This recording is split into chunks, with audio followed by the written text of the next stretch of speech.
Please. Don't feed me. Gamer just don't. Although this is a gamer thing as well. Gathering all the empty cups around your computer. Yeah. Shout out to my mom. But anyway, I like this Void Spirit really quick, not just because the hero has had a very successful patch thus far, but because he is a secondary jumper alongside the Nyx. Nyx isn't a hero that gets kills by himself for the most part. What he excels at is scouting and setting up for kills. Yeah. So Void Spirit is the perfect hero to complement a Nyx and just go in with him and get that quick kill. Yeah, and it's also a block pick, right? Because I can almost guarantee you Tundra are looking at the Void Spirit if it gets to them in this phase. And it's excellent because the factor of the Clink still being on board. I really like this Abaddon. We've talked about it. This is like the Fada special. Can almost guarantee you this is a 5. And it's quite nice in the laning phase. Neither Nyx nor Wyvern really contests this Abaddon too well at all. And you've now got this protection because, to your point, Effie, yeah, whatever carry, whatever mid that Tundra has that's a little squishier they need to play around, that's going to get jumped. Like, you have way too much catch on the side of Beastcoast. You need that counter initiation. That is an early, not early, I suppose, but bat into Nyx Assassin with 2 picks remaining is very confident from Tundra. Well, they have to pick it now if they want to play with it, because it's probably going to get banned out. And that's like the weakness of first pick, right? I mean, this is like a perfect example of why first pick is just so hard, because you look at these matchups, Tundra just seems outgunned. Like, you have Coddle, they have Nyx PL. Same goes for your bat. Abaddon's going to have a really tough time. Like, PL just pretty much at this point wins the game for Beastcoast. He gets enough farm, 30-something minutes in, PL's uncontested. Tundra, looking through their drafts, not really... Have they played against PL? I mean, there's no Sven. 10 seconds remaining. They're going to ban Darkseer themselves, but you can't pick it because then you're just left without a carry. 5 seconds you really are on a clock against PL. So this is honestly looking like a support Coddle, like it has to be. I feel like it would just be bad to do otherwise here, especially against this Void Spirit combo. So a good thing that Tundra has going for them is this Coddle Tidehunter lane is incredibly strong. And not just that, he can do these early triangle stacks. Tide can take it early and they can 5-man all the much earlier before PL can hit that timing, right? That's what they have to go for now. They can't go for this incredibly late game carry on Tundra and expect to win versus this PL. Yep, I would agree. I'm just not sure. You know, again, I look at Clinks as one of the best heroes in the patch, but this is as close to an unplayable game for the heroes you can get. Skeeter's go-to that's still on the board is like a Wraith King or an Ursa, and neither one really match up super well in this game. I really like the Magnus ban from Beastcoast because that would just fill a lot of the holes in Tundra's lineup, and this hard carry mag theoretically can just solo carry this game for you. And the thing about Clinks that we've seen before is that, yes, he has beat PL in this tournament, but what did he have behind him? He had a lot of lockdown on his team and a means to kill the PL. But on paper, what do they have right now? A Ravage and a Lasso? Is that enough? It's not. I don't think you go Clinks here at all. It just does not look good. I'm just trying to think, like, what's available for you? Do you play this to end the game fast? Are you trying to 5 seconds out team fight? Because the one issue with the Beastcoast lineup is it is somewhat low damage from the support duo, but they've got a lot of lockdown, and they are sort of reliant on PL having 3 or 4 items to contest. They could go Juggernaut here and take a page out of PSG LGD's book, who picked Juggernaut into PL. And while the idea there is really good and it fits into a 5-man... They go for the Luna. This is a throwback. I mean, we saw them do a very similar lineup, I believe, in the TI qualifiers. I specifically remember the Abaddon Bat Luna combination. So they are going to go for that faster timing and try to get that extra item on Luna. Go for a Roche, you know, end game fast. Their team fight is pretty nuts. You know, the Ravage covering the Lasso. Right. But still, Beastcoast, this like new gen versus old gen. Right. And also Luna does not have the greatest matchup versus PL. It's real.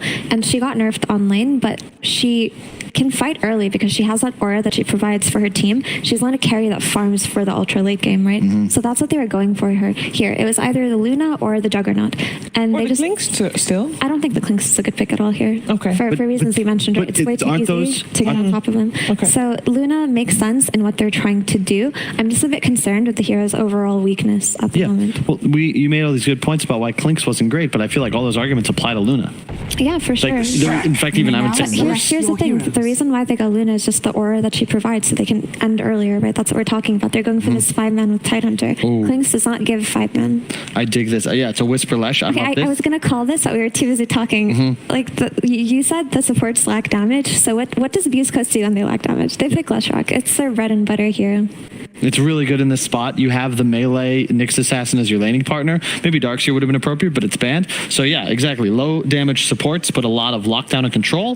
Leshrac also provides the tower damage that the lineup was missing, and you can actually trade with an Abaddon. Fada loves to shield himself and run at enemies. It's much harder to do that when you're playing into Diabolic Edict. Right. Like level 2, level 3, this lane actually just kills Abaddon if he's caught isolated from a creep wave for 5 seconds. So and not just that, it will kick Luna out of the lane early if Leshrac has a good start.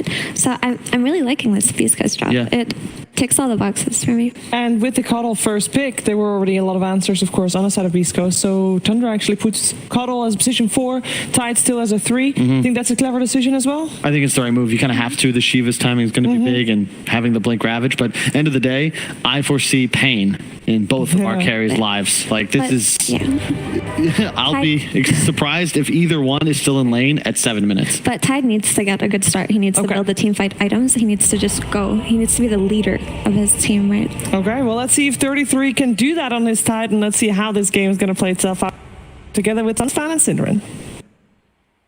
Hello, Suns fan here with Cinderin. We got Tundra versus Beastcoast, best of 3. Winner of the series faces Virtus Pro. Loser goes to the lower bracket. Cinderin, thoughts?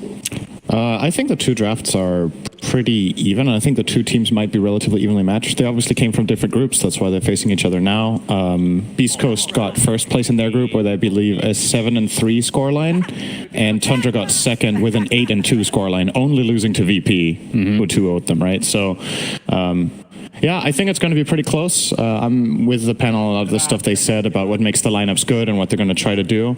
I'm personally slightly leaning toward Beastcoast strategy just because I think this is the type of game that PL eventually wins. And I'm a little bit worried about whether Tundra can put enough pressure and win the game before that happens. Looking at this tournament so far, it has seemed that just flat out ending games minute 25 to 30 is difficult. I think part of it could be because of the nerf to the second Roshan that we've talked about. You don't get the cheese, which can be a really integral in getting that key team fight win that often would end games or at least give barracks. And Beastcoast is just on comfort on every player. Like these are some of their best heroes that they've played this tournament. You've got Hector on the PL, you've got Chris Luck on the Void Spirit, Schofield Nyx, Stinger Wyvern, Wisp. Like they played all these heroes before this tournament on these players and had success with them in their games. So, what are your thoughts on Luna right now? Yeah, that's the other thing. I think the biggest thing that was changed is the cooldown to Lucent Beam earlier stages, so it's a 3-second longer cooldown, so the laning is not nearly as good. She's way weaker in lane, and I think her talents overall are also weaker. At least in most cases. So it's not just the laning stage. She's just, in my opinion, just weaker in all stages of the game as a core. She used to have an insane lifesteal talent on level 25. That's gone. That gives that's true. I forgot about Lunar Blessing damage. She used to have an attack speed talent on level 10 for farming speed. Now she has Moonglave's damage reduction, which might sound really good, but the reason she gets that talent is that Moonglave's got nerfed. So again, just overall worse, slower, weaker in lane. And I think as a result, her win rate in pub games in the Divine Plus bracket dropped by, I think, 5 or 6% when the patch landed, which is really significant for a carry hero. Like, that's a big drop off. I also don't think Luna's looked that good in this tournament. I think I cast 2 or 3 games. I think it lost every time. But if there's one team that I believe will make it work with this kind of a strategy, it is Tundra, because they're very comfortable with this kind of lineup. But yeah. We'll see if the limitations of the panel kind of touched on this a bit, as we're seeing a little bit of harassment here towards that tier 1 tower in the mid lane, but Batrider into Nyx Assassin. Right. So, and it's a core, this is a mid Batrider, obviously support Nyx, but with the whole Spike Carapace versus Firefly, like, historically speaking, it's felt like a pretty hard counter to the hero. It's one of the best. You always have that possibility, but I would say, hang on, let's go. The battle begins. A while back, you would have... he's a bit too late here. Actually, it's some decent pot shots here. Oh, that's good land. Oh, my. Very nice. Normal. It's a new spell Nyx has. He freezes time for every player. I think it... Meowing Tom. Imagine. Right there. Watch. Lag spike coming. That'd be pretty broken. Okay, you saw it? That was a big lag spike right there. Definitely there. So Nyx historically against Batrider is crazy because of Spike Carapace and the Firefly. But since the time that it was considered a hard counter, Batrider's item builds have changed, right? There's a lot more BKB on mid bats. Back in time, it would be... Let's say, does anyone want creeps? This is Dota? What is this game we're watching right now? Well, either way.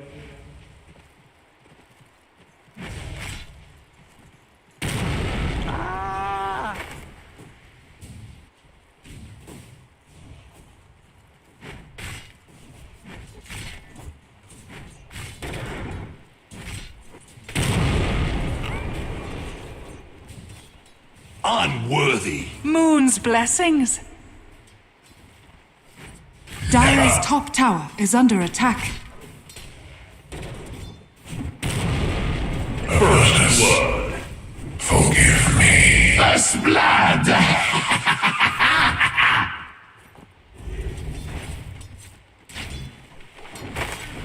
Dire's top tower is under attack.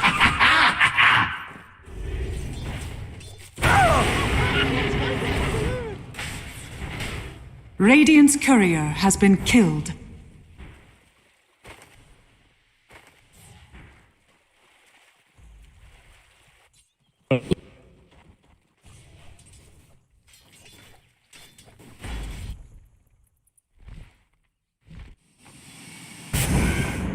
Dire's top tower is under attack.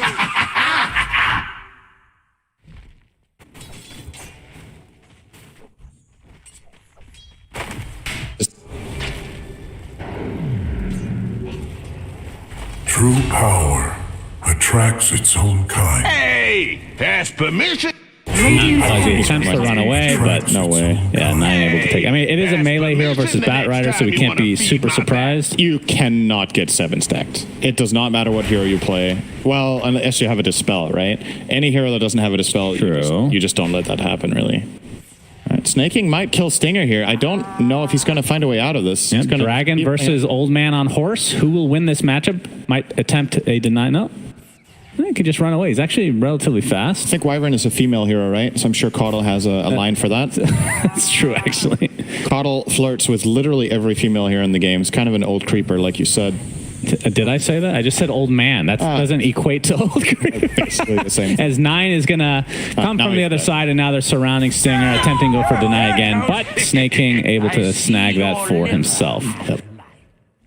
I mean, we're going to see if this is going to be any similar to literally any game we've seen of Caudle so far in this patch, he's going to be pretty far in this game. But like, what kind of itemization would you like to see? Because we've seen, it was just one game with the Will-O-Wisp, but that felt like it was maybe not a one-time thing, but maybe more situational than in previous patches. I actually think it's pretty good this game, except maybe it's too hard to run it against PL. Maybe he kills it too easily. But I think for the kind of strategy Tundra are playing, it could be pretty nice to have it. They want to group up and push and play 5-man in the mid game. So if you have an Ignis there, that just gives you more of that team fight. If not, you go 7 stacks again, by the way. He's not going to come close this time. So you obviously go for the set. You go for the 3 nulls, right? So you can kill full creep waves with level 4 Illuminate. Yeah. And then after that, you could even see him go for like mech as well. If Tide wants to go bigger items, maybe Tide wants to go Helm of the Overlord, or he could go for a Blink Dagger Rush, or Blink Shiva could be a thing here. We'll see. There's plenty of options. The main point here for Caudle is just how free he is. That's what I was getting at. You're playing with Tide, and Tide is against a PL Wyvern lane, which does almost nothing to him. So what Snaking's going to do, he's going to push the waves together with Tide, and then he's just going to do whatever he wants. Do you want to pull? He's going to pull. Do you want to stack camps? He's going to stack camps. And he feels like no pressure to stay with 33. He's literally just free farming 1 and 2 anyway. Like, look at them. They're not even trying. But from Caudle's perspective, you can be stacking, but a lot of these games we've been seeing him farming. We're going to see the small camp here being farmed right now. Like, do you prioritize that? Because obviously Batrider can kind of, not as much as before, but can definitely do some stacks. Yeah, you can you maximize gold. That's pretty much it. Oh, nice play there from Stinger getting across that. You didn't see that on camera. He dodged the Illuminate by flying over the Coddle. He will be bullet away eventually, though. Ranged advantage. And the 2 nulls on Coddle. I mean, you primarily buy this to push the waves, but honestly, if you get into a fist fight with Wyvern, you have so much more damage. Yeah. But yeah, I love this from Snaking. I think this is what you do. You have freedom to do whatever you want. Go farm. There's no one who needs help. There's nowhere you can really gank. So just steal away the camps from Wyvern. First of all, that Wyvern want to pull the small camp, but also this medium camp that Wyvern wants to stack. For either Leshrac or Void Spirit, you can just clean this every minute, and then you, again, can do whatever you want. I would imagine we'll see Snaking go and stack 2 camps now in his own triangle. Tide, obviously, also able to farm Ancients. It's going to give him mana here. If he wants to stack, it's about time to go now, though. Yep, so we'll trying to harass Whisper a bit here, but won't have enough mana to do much more. Dire's top tower here we haven't really talked about is the Lesh as an off lane. Obviously, the biggest change is Diabolic Edict doing pure damage now. Yeah. Which has its pros and its cons, I suppose. But yeah, do you think that benefits a specific role for Lesh, or is it just an all-around thing because you're getting Diabolic pretty much every game? I think it's been killed. I honestly think it's not that important, except in specific matchups. Like, there's some heroes that have inherently really high base armor. I think for those matchups, this is a really great buff for him. All right. Good. That is going to be a really easy one. Nice and pale here coming out from Schofield, but it's a little bit too late. So 4-1 advantage for Tundra as they've already taken a 2K net worth lead at 6.5 minutes. That is pretty sizable. Chris Luck was not expecting that. He did have the tools to get away. He had an Astral Step, and I think he might even have had Dissimulate ready, but he just didn't expect it. And obviously, when you're Flame Broken, when you're traveling in the air, you can't cast spells. So if you chain that perfectly with Lasso, you can grab him before that cast animation goes off on either of his defensive spells. So really nicely done by 9. And yeah, I mean, Tundra's actually just rolling them right now. This laning stage is not even close. They're winning all 3 lanes convincingly. Not just that, all 3 cores are at the top, but Coddle is also ahead of Nyx by 600. So looking very, very good for them. Hector and Stinger. Oh my! Ravage into what though is the question. Oh, it is allowing Batrider to connect. I mean, no, there's no double game. I actually think this is a Flame really Break cool is play. there, but using that passive from Phantom Lance to get closer to the creeps. No doppelganger for another 12 seconds. So if you can juke around the trees, but yeah, with that sticky napalm, be able to take him out relatively easily. Wow, that looked terrible. That was a really high skill. Ended up being really good. That was actually a really high skill because he needs to. There's multiple things that need to happen for this Ravage to be good, right? The reason it looks bad is that you're like, okay, where's the damage? Batrider's like 5 seconds away, but 33 knows Doppelganger's level 1. He knows that his Batrider has more move speed than the PL, and he knows that they can corner him, right? So using this Ravage event just basically sets up a Batrider. That's really cool. And I think he might even have known that Void Spirit had cooldown on TP. Because he got killed mid and TP'd mid, right? So they know that rotation is not possible. So you're going to see it here. This looks like a really odd one, right? Like nobody connects on this whatsoever, but it just buys enough time for Batrider, as you can see, has like 2,000 move speed. So really quickly caught up. Yep, that's real time for sure. As 9 comes back into the mid lane, and Schofield is wrong place, wrong time. All right, so 6-2 now for Tundra. But if we get to, let's say, mid to early stages of the late game, and let's just call it relatively even, do you prefer to have a PL? Yes. Than a Luna? I do. In this patch? In general. In this patch, even more so than the last patch, but I think the matchup's also good for PL in general, right? He's good in the carry matchup. So then it's about how good are the other cores. Oh, that's a pickle. How good are the other cores against PL? Tide is pretty good. I think Batrider is pretty bad. So, yeah, it is a very good PL game. They picked it for a reason. But when they're this far behind in lanes, we'll see if they even get to bring it out the way they want. Stinger getting forced back to base here by 33. It's funny. You saw the pregame interview where Beastcoast was like, they like playing aggressive, or Tundra likes playing aggressively. It's going to be a challenge, and you're just seeing they're actually just pressuring them in all the lanes as much as they can. Yeah, Whisper, he was taking a lot of damage, but now it looks like Fata is going to be the one to fall. Skeeter couldn't really commit since he is relatively low on HP here. So another support dead, but this time in favor of Beastcoast. 9, all right, he finds K1. Can they get the real one is the real question. They would guess correctly here, and absolutely another kill onto K1's PL. That is not good. You can see his net worth is pretty much middle of the pack. Luna a little bit ahead. He's getting pressured now, of course. This will be big for Beastcoast if they're able to take him out. Oh, looks like Schofield has not good. Yeah, bit off a little too much here. Although, actually maneuvers to a nice spot. See if Skeeter's able to find him. Okay, he runs right back into him. It's like, please kill me. Please. Under attack. Free TP for him. Yeah, it seemed like they wanted to try to dive the Luna, but Fata had already TP'd down there on a Batten and covered him, so... Chris Luck is here, though. Fata only level 5, has his high 5 out. Nobody's reciprocating as of yet. Skeeter attempting to TP out will be successful, so Fata will be the only death. And I believe it was Kyle saying that at this stage, I think it's like 7 minutes, he'd be surprised if they're still in the lanes for these position 1s, but looks like Luna is going to have to abandon that lane now. Yeah. Not a surprise. Yeah, the PL was also forced out relatively early by Tide, so pretty much spot on. Maybe a minute or two off, but for Kyle's standards, that is very good. Usually like 15 minutes off his calls, so very nice. Mid tower in trouble. There's a siege creep here in 3 heroes. Beastcoast going to rotate in more support, but now that Tide is here in the front, like this is really good stuff from Tundra. They just have this wall protecting their siege creep. Now the next wave is coming in. Beastcoast having a really hard time going on the side. Oh my god, Illumina deals so much damage.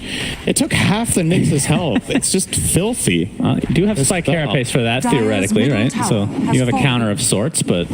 Yeah, he didn't react in time there, Schofield. A little bit too surprised as, okay, Stinger attempting to TP out. He'll be successful, surprisingly. He was 7 stacked somehow on the Wyvern there. Yeah, you got to give credit to 9. He has been kind of owning it up here. Okay, no Spike Carapace available this time. But yeah, the Illuminate is doing a lot of work. But then again, it's not like this is a surprise. We've been seeing this consistently. When it's picked, it just rarely has a poor game, it feels like. Yeah, Coddle's both like very good, right? In a literal aspect as well. He's usually pretty rich. Speaking of which, Snake King, all right, he's going to get protected by 33's Ravage, but here comes Chris Luck with that Void Spirit. Looks like Snake King's going to take a tumble. 33, too big of a fatty to, as a Centaur, helps out a bit here. This Ravage I don't like.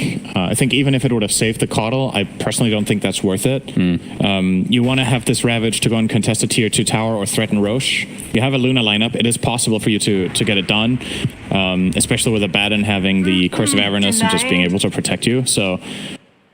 yeah, now this gives a little bit of an opening to Beastcoast. Not only do they get the Coddle, they got more than they asked for. The Ravage on cooldown means maybe tier 1 tower mid is a possibility for them. They have Edict on the Lesh to go and push here, but are just not going to slow down. They're like, okay, we threw away Ravage, doesn't matter. Keep pressuring the map, don't give them any space. Yeah, and when 9 is this strong, this move. Can't blame them. All right, K1 attempting to get out. They actually find the correct one. Lasso is there, and they just bring him down with ease. And they steal the stack. Oh my god. Yeah, that adds insult to injury, although most of it, Chris Luck able to find a few at least. Vanished, but not gone. Chris Luck has his Yule Scepter, and 9, we've already seen his Booster Travel is going to be going for BKB next. And you were correct that Snake King will be going for the Aghanim Scepter as first item. Schofield on Skitter, they see him. Yeah, can he dodge it is the question. Well, when there's 3 there, pretty hard to dodge all of it. He dodged what was realistically expectable. Spike Carapace keeps 9 in place just a little bit longer. Whisper taking Illuminate to the back of the head. Looks like he's going to burn down eventually. Has 3 stacks of sticky napalm. Fada's going to finish him off. 9 on the outskirts now, but Chris Luck is going to tick down thanks to the Firefly. Looks like it's going to be a reciprocation. Those 9 getting quite low. They don't have any catch though, so Schofield pretty much out of gas here. Whisper on the outskirts as well. As Fata's actually able to take him out as a support. Abaddon continuing the rampage here as Stinger looks to be next. 2 double kills as Fata, I didn't realize he had a nice thick beard these days. Looking good. He's playing really good Dota. He doesn't have time for that. Personal hygiene goes out the window when you're just really good at a video game. There is a direct correlation. Is that why you're clean shaven? Yes. Okay.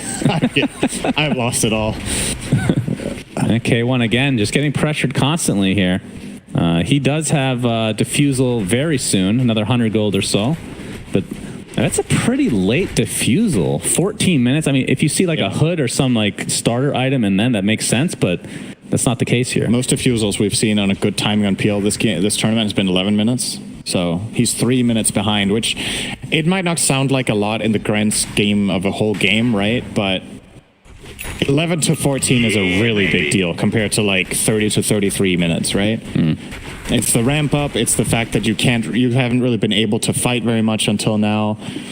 1 minute slower than average, though. That's not that bad. Right, but that's, again, it's the average, and these are 2 teams. Luck. All right. The lasso finds him. Okay, he does have the Yule Scepter. I think he's okay. Has the Astral Step number 1. Gets a little damage mitigation there. Astral Step on the other side as well. Okay, Flame Break does connect. Is he going to actually take out? He is 9 from afar. Goodness. I think he overthought that a little He bit. could have Astral twice, right? He did, but he... No, I mean, like, instantly. He waited. Yeah, he could have also just gone straight toward his base. I think he would have been okay. He could have gone through the outpost as well. Got some help. Yeah, well, while that was happening, the Coddle, Mr. Snake King, did fall on the other side of the map, and it is a relatively farmed Keeper of the Light. He's about 1,300 away from finishing the Ignis Fatus, as we like to call it. Yep. And now Whisper. Oh, if the Ravage is available. 33 gets mana burn. He has to be careful. Okay, never mind. Coddle's in the vicinity. Mana back to full capacity. Yeah, Ravage online, so have to be a bit careful if you are Beastcoast, especially with their Lesh at low HP. But still 6K net worth lead here for Tundra, as I say, that's 7K. So growing by the minute. Yeah, and they can keep... This is, again, I feel like what makes Coddle so good, in addition to all the other things that make him so good, is that when you're ahead, you limit the opposing team's chance of finding moves so hard, because you, as a support, will ruin a lane all the time. Minimum 1 lane. It's just always pushed. And he's going to keep just illuminating a lane of his choice. As soon as that's cast, you just go somewhere else. You can push 2 lanes, or you can push 1 lane and farm camps. And you can be part of ganks, which is something in the past Coddle wasn't very good at. But now that Illuminate's a 3-second cast for the full damage, any stun basically gives you almost like an AoE Finger of Death, right? Right. Well, Splitterhook did connect, but the Flame Break is here, and 9 with his presence. Look at this Firefly damage. Ridiculous. He is on a godlike streak right now. 9-0, Mr. Batrider. This is a pop-off Batrider game for sure. He's finishing BKB now. I think to many people, 9 has been the standout player of the entire tournament, even though they didn't get first in their group. Dire's bottom tower is under attack. And VP haven't lost a single game. In many ways, I think 9 is worth considering for the MVP so far, just because of how well he has done individually in their games and how integral he's been to their success. He had the middle Coddle game where he completely destroyed the game. He had mid Earth Spirit where he destroyed Void Spirit, and now Bat. Like, he's played 4 or 5 different heroes to almost perfection in these games. But this would be huge, and it looks like it's going to be a relatively easy one. Support is coming, though. Skeeter actually staying alive a little bit longer, but the Winter's Curse keeps him in place, and down he goes. It'll be a trade for Chris Luck, it looks like. 1 for 1, but at this stage of the game, Beastcoast will be certainly happy with this exchange. And 9. Piggy. All right, yeah, the Piggy gives you that 10% extra movement buff, but Whisper still looking fine, but there's the Ravage onto 2, the Gush to follow. So Whisper will be cleaned up, and Schofield as well. So again, they got the Luna. Okay, he does TP out, so 2 for 1 in the end. Radiant's middle tower is under attack. Yeah. So yeah, Luna for 2. Ravage was expended, but with how the game has gone so far, Beastcoast haven't really been able to take advantage of Ravage being on cooldown. They're just too far behind. I wonder what the game plan is here with the PL. If you're waiting for next item and then he really starts getting involved, because I don't think with how this game's going that Hector can just keep farming. I think he has to start fighting soon. Maybe with the SNY, you take him for a spin. Flame Break onto the other side. Stinger still on the cliff. Is just going to get burned down into oblivion as Schofield now attempting to run away. Gets that Spike Carapace off into a nice impale. Buys a little bit of distance as Chris Luck has come in. Gets stunned initially. K1 in the midst of things as well. This is what you're talking about. Wants to fight. This is the Ignis fastest though. Whisper stuck inside. Brought down by the Illuminate. And Schofield goes down as well. Double kill for 9. I believe he is 11-0 now. Sorry, 13-0. Losing count. My lord. That's most of the kills. Yep. That's more kills than Beastcoast has in their entire team. Almost twice as many. Yes. You can see the impact move from Mr. Snake King himself. The Will-O-Wisp, which I believe this was the reveal of the act. Yep. I'm not sure if he showed on the map or not, but this is a really good placement coming in here. He gets all 4 in the hole here, and that's into an Eclipse. Yeah, that's nice. Very good. And the Flame Break back into it too. Just nicely done. Really good synergy between their heroes. And that sets up the Roshan which is being taken right now. But we see the last one on the other side. They're able to do multiple things at once, Syndrome, unlike you, as PL's going to be brought down inside that Will-O-Wisp. Well, you're not a very good multitasker, but they took Roche and got a kill in position 1. Yeah, but it was on different people. They weren't doing both at once with the same... The team as a whole is multitasking. Fata multitasked as well. He used chat wheel and died to a neutral. All right, missed that one, but... that's also very good. Good job. That's part of being a pro player, I suppose. 9, gonna find Schofield, attempting to TP out with the spike. Carapace will be fine, but Wyvern dies on the other side. Good Carapace for sure there. He needs to reflect or block the Illuminator he dies, so he held it as long as he could, and then got out of there. So, I mean, it's the thing about Beastcoast here is that we can focus on the little things they do right, but the story of the game just keeps going in one direction, right? Like, they are so far behind. They're constantly getting pushed everywhere. Their Nyx that they picked to counter Coddle just flat out really hasn't worked. I don't think I've seen one spike Carapace in the Illuminate yet.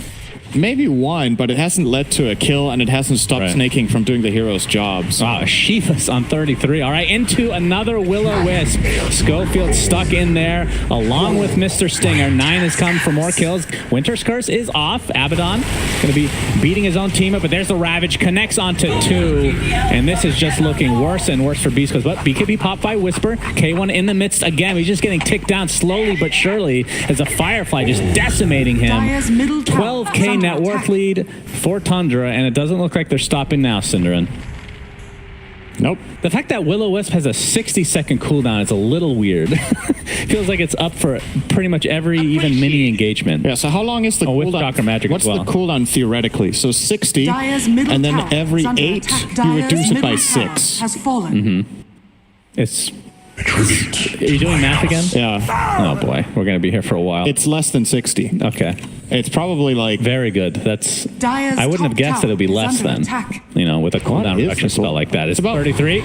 Getting jumped on by Chris Luck. Pops that Shivas. Looks like they'll finally bring him down. That is a good kill, but still Aegis online for Tundra, so they can just reset once he's back up and just plow down one of these lanes. I'm still doing the math, don't bother.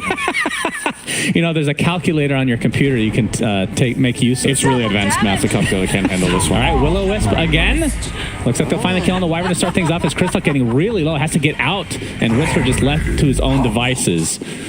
So Will-O-Wisp helps Tundra again get a couple kills. Yeah, you can see it was 40-something. I think he has it every about 30 seconds, right? K1. Getting chased by 9. Firefly is down, though. Pops the spike. Carapace a little bit too early. 9 has to pop his BKB, but K1 again just having zero impact on this game. It's one of those games where just got off to a slow start, and it's just that's snowballing in the wrong direction for him. Yeah. And we were talking about how much of an impact Luna would have as a hero in this game against what they're facing.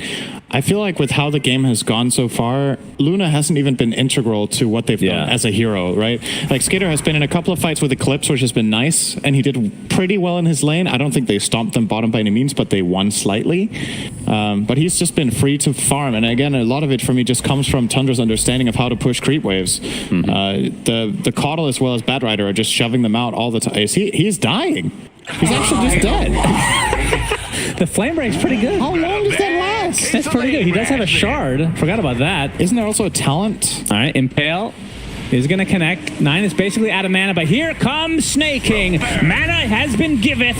Will-O-Wisp has been placed again for the 20th time in the game as Chris Luck ticking away as 9 gets yet another kill. 16-0. Schofield, that's the double flame break we were talking about, and Skeeter ends up stealing that away as I believe 9 is trying to go for a 20 bomb this time around. Yep.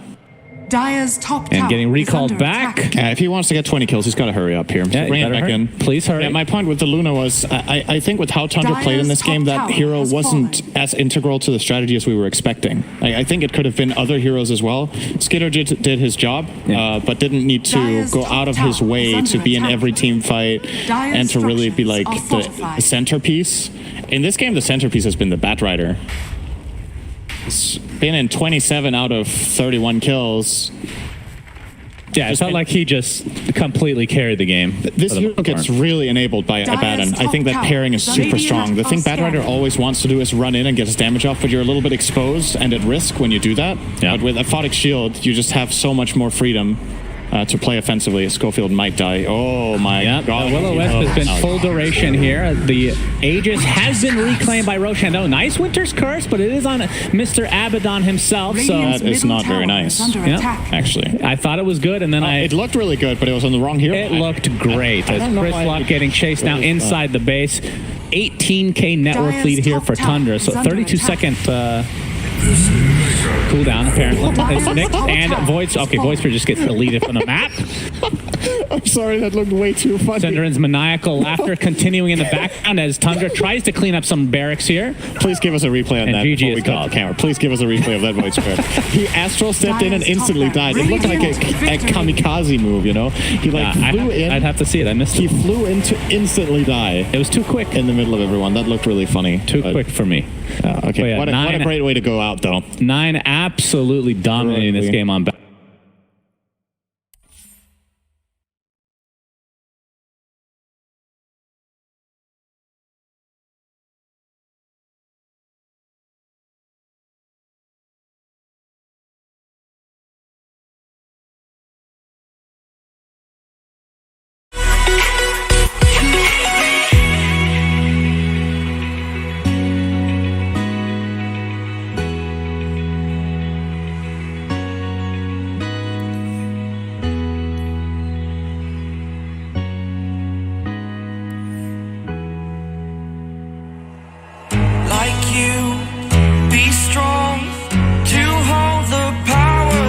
The sun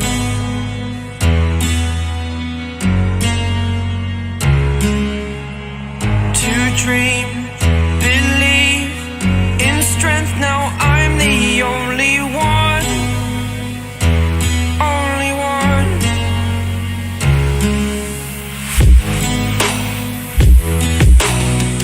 I was an ordinary boy until I broke the rules, my life destroyed. A life destroyed. Until I walk awake, scream my mind, I shout, the ground shakes. How much can I take? My mind will break. Will it break? Can I take? Can I be your superhero? Superhero.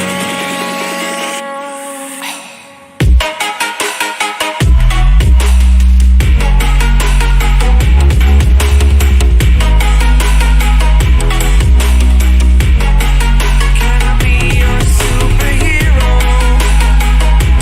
Superhero. Superhero.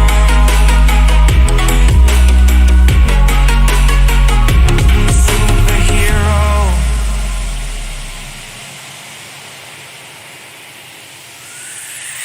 Fly away.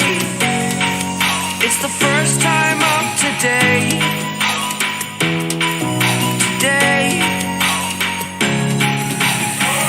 To dream, believe.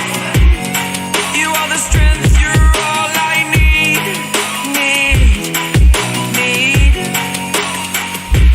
Oh, gonna give it a shot. Only one of me to shield you all from the enemy. You're a superhero. You're a superhero.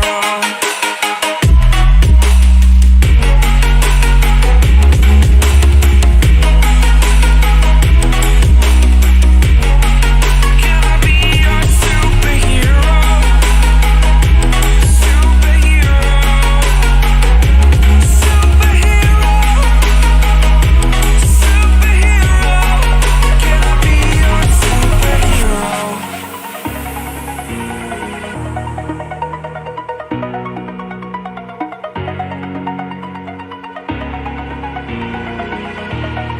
Over the edge, feel like I'm floating through the air.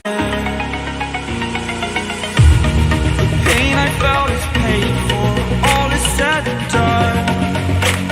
Oh, I am restricted,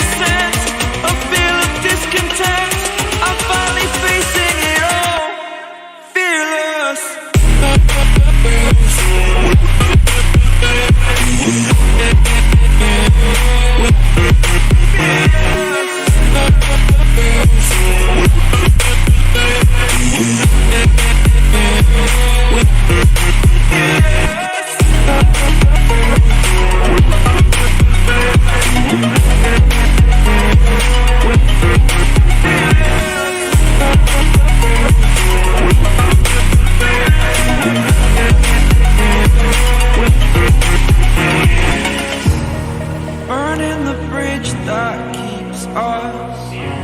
I'm here and I'm feeling exaggerated, that's what you assume. The story's over now, I must conclude. I am conflicted, watching where I step still, hanging in the balance, not the life I want to live. I want to take it all, standing tall, fear I've weighed the person you are. Oh, break out, I've got to see. Spent all my life holding all of it closely. I played it innocent, a feel of discontent. I'm finally facing it all, fearless.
Sink to your heart to find you.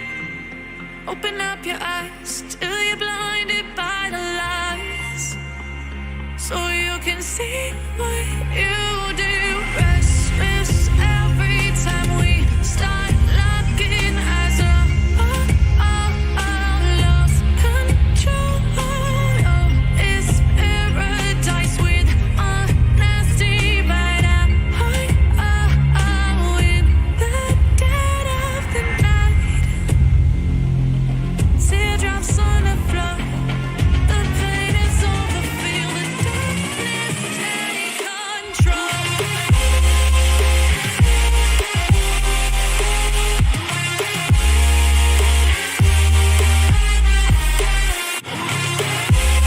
Had a great matchup mid, and they just didn't expect it to get that out of hand, right? There were just like a little bit of like maybe decision-making mistakes on the side of Chris Luck. So I think it's just on him to not let that happen again, because objectively their draft was really good and PL should have had a good game. And then the laning stage, when They got wrecked. Radiant How do you- team how- back. Okay, so we want Beastcoast to draft strong lanes then. That's where it starts, right, Cal?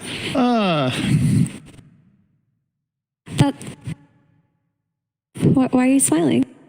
What do you want to say? You're waiting for us to continue making the conversation. The issue is that that's my job. The issue is that right, so sometimes mid snowballs so hard that the whole game falls out of control. So they just can't let that happen again. But I think their side lanes, like yes, the Winter Wyvern PL lane was much weaker than the Coddle Tidehunter, but it shouldn't have been that much of an issue. The reason why Tidehunter was able to pressure PL so much was because of the Batrider rotations and the Void Spirit not being able to match the pace of Batrider, which is not what you want with the lineup that Beastcoast had last game. So I think it just has, you have to make sure that this mid lane can match each other and it won't get out of hand the way that it did. But I think that's, still a great player, but that's on Chris Luck. It's an unfavorable matchup for Void Spirit, you can argue, but you certainly shouldn't die 1 versus 1. And yes, it was a really nice play, the Flame Blade into Lasso that Purge mentioned just before we took a break. But it's, it's still 2 mistakes and 2 deaths. And when you do that against a hero that's rushing bots, now all of a sudden 9 has insane map presence, and you're playing a Void Spirit that's still reliant on your, TP that's twice the cooldown now of your opponent, and of course requires structures. Plus, you're out team fought because the enemy side has a Tidehunter. Plus, yes, PL matches up really well against Luna, but Luna can take Ancients, and no one on the side of Beastcoast could in that game, which was really problematic. That wasn't the issue. The issue is just the flash happened too early, way before PL was strong, which is what we talked about pre-game. We said if they just run them over, PL won't have a game. Let's talk about this though, because in the first game we saw the team that had second pick banned out Pango and Omni. We have the same thing happening here with again first pick going for the Coddle and again second pick the Nyx Assassin. This time though the teams are of course reversed. We still have Tundra favoring that Batrider this time before the second banning phase, as I'm sure that Beastcoast had plans in mind for that Batrider should he not be picked up at this point. So this reveal on Batrider this early in the draft will make it so that Beastcoast can handle it. But it's telling, I think, that Tundra refused to allow Bat and Coddle to be taken together. And it does make sense when you think about what Coddle's doing. Something Blitz always stressed, like the importance of clearing these waves, right? No matter what role Coddle plays, you're killing creep waves, and you're not showing while you do it. That's the dream for a Batrider, especially with this bots build, because now waves are pushing, which means your TP is going to be in a more offensive position. But more importantly, you can stay off map. You can farm woods. You can just effectively just not be on map. And that's the thing that you really miss as a casual viewer. You're playing, we're watching, we're casting with no follower. And if you look at the perspective in that game from Beast Coast's side, it'll make a lot more sense as to why this game gets out of hand, because they really don't see anything on the map. When 9's showing, he's running at you and killing you, and Coddle helps enable that. For sure, and not to mention, outside of Coddle constantly keeping the lanes out, there's the obvious synergy of the Chakra magic that he provides to Batrider. True. Because Batrider has to be in base less, because his resources are always up, and he's got the rune control. There's always the threat of the BOTs. If he's not base, he doesn't really need to use them, and everything that they do, every rotation that they make on Beastcoast, they have to think to themselves, but Batrider can BOTs in. And that's one of the really strong assets to pairing these two heroes together. And it's something that Tundra's also very adequate at utilizing. Like a lot of their, if you look at their drafts, they'll utilize a lot of different heroes. They're still innovative, but they have a very formulaic approach to the game. They have certain elements like the ability to shove waves as an example as core components, but think about Fada. He's always on this like really tanky, survivable 5 position, and 9 will play a whole bunch of different heroes, but he'll almost always buy Boots of Travel. Yeah, that's what you want. The team's really good at playing around. That's what you want out of your mid laner in the last few months, right? It just feels like unplayable to play mid without BOTs. But really quick, so Beastcoast kind of snatched the heroes of last game for themselves, and they take the Evadin. But the most obvious reason why they picked this Evadin is because the Batrider, again, was introduced so early into the draft. They take one of the available counters to Lasso. But it'll be interesting. So Tundra banned Quap, which is to protect a Batrider middle, but it still should be open. 3-3 can play it. I think in a pinch, they can even throw it onto Fada, though. Of course, he plays everything under the sun. But also the Quap can be rotated around as well. She doesn't necessarily have to go mid. Like, if you are drafting to 1 lanes, you can just follow it around, right? So it's a pesky hero that they got out of the way. Yeah, I think Slark will be next up because that's just the Beast Coast special. And right now, Tundra have 2 heroes that really hate playing against a Slark. Plus, heroes even better when he has a cleanse or some sort of HP boost behind him. Oracle Slark used to be one of my favorites, but that hero, of course, fallen off quite a bit in the patch. But also what I really like about Nyx and Batrider together is, yes, Nyx does not push lanes. That is his biggest weakness as a support hero. But what he does do is he scouts 4 kills on side lanes and creates situations for Batrider to BOTs in. So Nyx is actually one of my favorite enabling heroes for heroes like Batrider or Alina or even an Invoker mid. So I really like the synergy here. Like, you know that there's going to be non-stop side lane action. Yep. And this is actually Tundra really using second pick effectively. I think part of why it's so strong right now is because you get the first pick out of this phase. So they get a ban into an immediate pick. And looking at this, if they don't ban Slark, they're just picking it. And now it's a question of which would they prefer. And Beastcoast, you don't want to ban it yourself because you're looking at it as the hero you want. But I'm sure Tundra are aware of that. And I mean, it's Chris Lux. Like, he pulled it out at TI9 and he crushed with it in that mid lane. It was one of his signature heroes. Definitely gained him a lot of traction in the international audience. So I would imagine that also Tundra is aware of his capabilities with that. But they're taking their time. Yeah. Right? So I think right now a hero that's still available that's probably going to be contested is the Tidehunter, right? It seems like these actually, that one was one of the respect bans in the first phase from Beastcoast. Never mind. I would agree with you, though. It was a good point you were going to make. And Tundra... Why did I think that was a Magnus? I mean, they're both big and black and white in this picture, so... I think Kyle's humor has fried my brain a little bit, and it's just not working correctly. Always a possibility. How is it I'm getting blamed for this? This is how this will go, Kyle. Just accept it. Yes, it's like I'm always wrong, and when I'm right, it's like, wow. Of course. You made me think I was more wrong. They banned the Slark, but they saved it for last. And I like, you could see Skeeter's doing most of the talking there. Yeah. So it's a question of whether he wanted it gone. But either way, you had to address it here as Tundra. Question is, what do you do now to keep your draft open? Maybe just a standard like flex core. There's none of like the super powerful heroes that we've seen. They go for Shadow Demon. This will be a hero that they haven't played this tournament so far. It's nice. The Luna Terrorblade's still in the pool. A lot of other carries banned out. That is actually potentially a very good pick. Like, if you have a Shadow Demon in your draft, you really don't have to be concerned with what kind of carry comes out of Beastcoast, especially with K1's playstyle of these ultra aggressive illusion heroes or these Nagas, these fast farmers, Sven even, right? Yep. Because Sven is completely threatened by Shadow Demon. Would you want Shadow Demon as the 4 or 5? Because Nyx Assassin is played by both Fata and Snaking, so it's a bit of a flex. I think it's a Fata Nyx Assassin, and it's going to be Batrider mid. I think we'd have to see more information right now before we can say for sure, but the strength of these two supports is their interchangeability, right? The only issue so far with this support duo is that there's no wave clear. And for reasons we've talked about before, in order to make plays with a hero like Batrider, your lanes need to be pushed out. Oh, there it is. There it is. The Spirit Man. Oh boy. Spirit Man and Schofield will probably be the one at the wheel. That also means that, well, I say probably. We still have the potential of that being a core, but that probably means that it is actually the Keeper of the Light that will be the core. We have seen Whisper play Coddle off lane before. So I would most likely think that is our 3, 5, and 4. You know, this Coddle or Spirit lane, I can see it being incredibly strong actually, because our Spirit provides a really good slow and a long range catch, and that's all you need to charge up like a full duration Illuminate. So this could be a very, very high damage lane if they cast their spells correctly, which I'm sure they will, because Schofield, excellent Earth Spirit player. Don't laugh, Kyle. He really is so impressive on this hero, and I'm very happy that I get to see it today. Yeah, the Faceless Void, excellent at catching the backline, but notably a Sange buyer, which is going to be very effective. You need status resist to play up against the Tundra 3 heroes that you see. Really nice as well when you have high damage supports. Well, I guess Coddle still support in my view, even if it's played as a 3.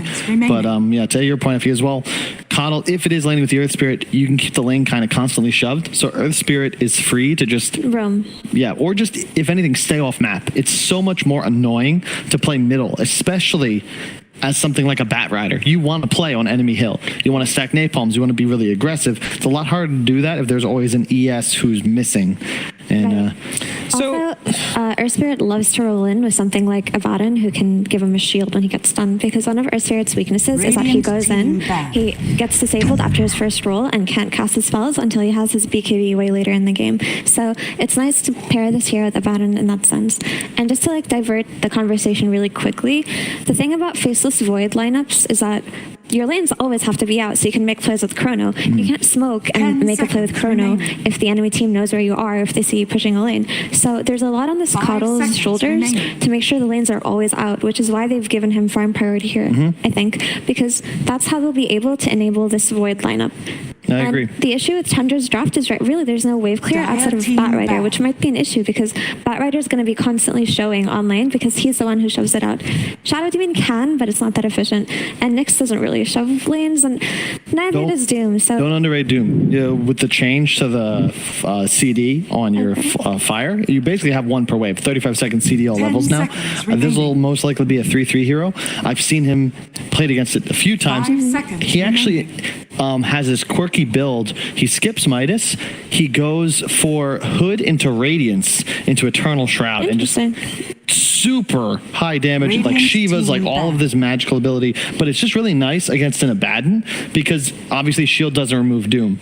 Can be good against Void. If you get the Doom before the Chrono, it's very easy to win a team fight from there. But notably, Beastcoast's damage output kind of low at the moment, especially if Doom were to buy Hood early. They need another high damage hero to come out of Beastcoast. And normally when I say Beastcoast lacks damage, they go for Lush, but I don't think Lush is a good pick with the Void. He's not good Chrono damage because you kind of have to do it in a way where he presses his spells and then you Chrono on top of him, and it's just awkward.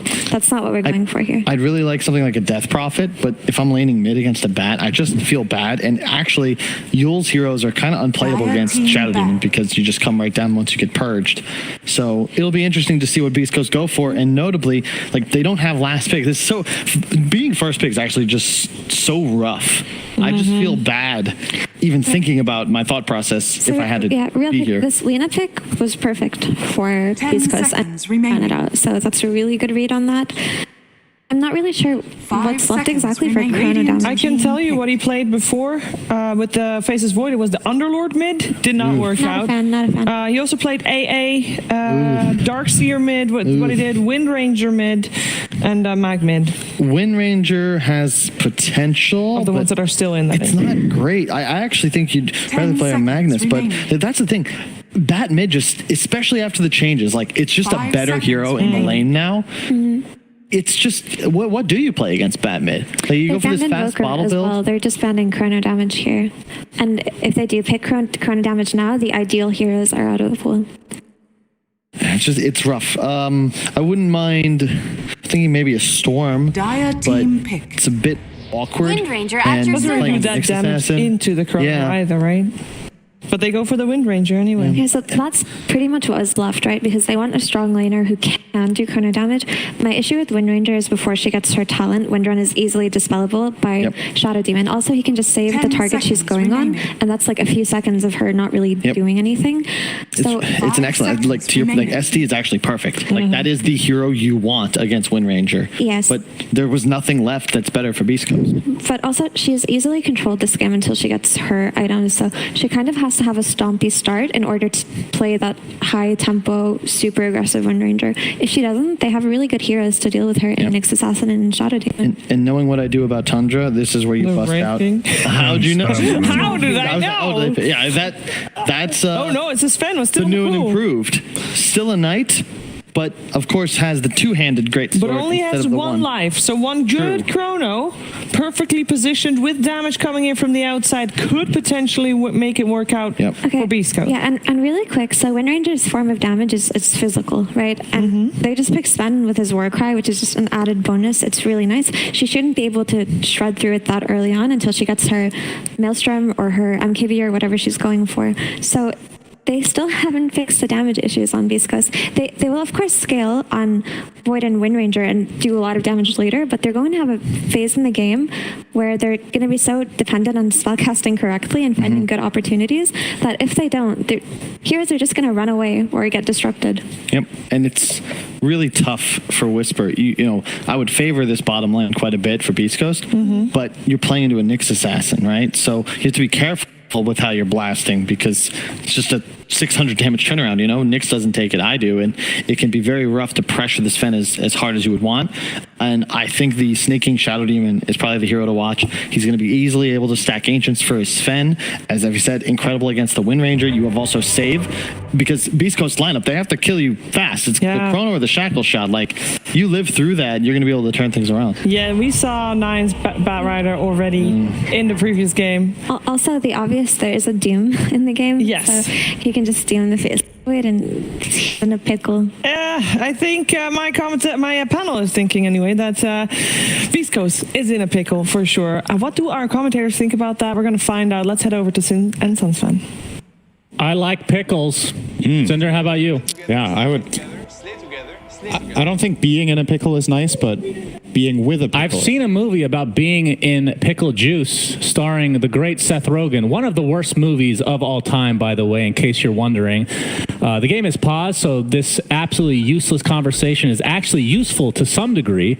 But now we're being unpaused so we can go into the game and stop annoying everybody watching this stream. I actually have to say about pickles, though, they're one of the key ingredients in a Danish-style hot dog. It is very good. Okay. So I also have You're going to have to... I have a very positive relationship with pickles as well. I think they're great. Yeah. I enjoy them quite a bit. Do you like sweet pickles, though? America just has to ruin everything, doesn't it? Yeah, they're not great. They're not my favorite. Okay, so we do have Beastcoast versus Tundra. They're the ones I like. Game number 2 of this best of 3. If Beastcoast loses this, then they go down the lower bracket, and Tundra will move on to face Virtus Pro in the upper bracket final. Now, Cinder, looking at the lineups, as we're going to see a little action here, Snake King trying to block in Mr. Schofield. Actually do a pretty reasonable job. And by reasonable, I mean he's dead. That was a really nice kill. Good first blood. They get a great surround. They had the perfect stun timing of the Impale on top of Disruption, and then they just hold the Sven stun in case he tries to find a roll. And then when they realize he won't have time to roll if we stun now, then they throw it. So Disruption, I mean, they get the D1. He was next to a tree, so maybe it's guaranteed, but I think it's still RNG. It's like a 50-50, right? If you're trying to surround. Right. So can spawn in different positions, but they obviously can't spawn if there's a tree in the way. So when you disrupt next to trees and you place your hero in a specific way, it's very reliable where you get the illusions out. So that's the idea there. And yeah, great start from Tundra. I have to say, we were a little bit busy talking about pickles, but if we look at the graph, hang on. Oh, they're doing it again. Chris Luck is in a lot of trouble. Sticky Napalm applied, and that is the second kill for Tundra. They are just... Yeah, exactly. Kill them all. Yeah, they're doing great. Talk about the lineups, because we're seeing the Batrider again for 9. I really like Tundra's strategy this game. I think Shadow Demon is going to be amazing. I think, you know, you have the Nyx against Coddle. We didn't like it so much last game. I think the conditions are different this time. First of all, the Nyx this time is laning against the Coddle specifically because they know it's a Whisper Coddle, so he's going to go to the side lane. And they're just going to place Nyx there. And on top of that, you also have the Doom against Faceless Void, which is just a strong inherent counter to the hero. And I don't know, Void has not impressed me that much this tournament. I know VP won with it yesterday against LGD in one of the games, but overall Void has been very hit or miss, and I think Sven has just been one of those heroes that he's a hit in most games. Win or lose, he looks good. Sven, you're saying? So, yeah, Sven. Really? Very, okay, because the games yesterday, I think 2 games of Sven looked very underwhelming. I mean, he lost, right? But he was having a good game. He was farmed, so it was more about how the team played around and played the strategy. I guess that could be argued. Yeah, he was... I mean, Sven always farms well. Whisper's going to get chased down here. One more right click will do it, but nice blocking here from Schofield as we see another lag spike come in. Health salve, though, for Whisper. But I think the issue yesterday in both games was Sven just couldn't just stand and hit anybody. He was just getting kited way too much, which, of course, is, you know... More of a lineup issue than the hero itself. Yeah, that's probably true. Potentially. At least. Illuminate. There it goes. What an Illuminate. Oh, there it goes. Is that your old man voice? I can do better. Yeah, okay, well, try it again. Oh, there it goes. Oh my god, that's That was even worse. I wasn't trying that time. That's like a golem. It was a joke. Why did you think I was serious? That was like a golem. You know this thing I've talked about before where on purpose say something like, okay. Well, I thought you would get it by now, but you just don't get. He's 10 stacks. That's a lot, but 9. Oh my God, right he's now. hitting him for 150. He's hitting so hard the game stops. He does have win run though, so he used it. Is 9 gonna try this one? I don't know. That's a little risky. He only has 1 bottle charge. Yeah. As it looks like bot lane, there's going to be some pressure applied here. As 33. Looks like he'll be fine. Gets the salve off as well. But yeah, they do have a lot of dispel.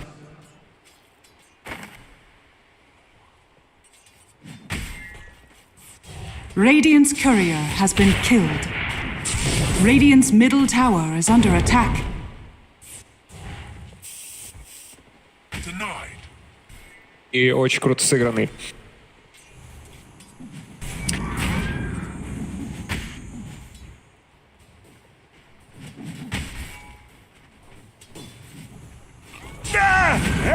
Radiant's courier has been killed. There it goes. You deserved it. Denied.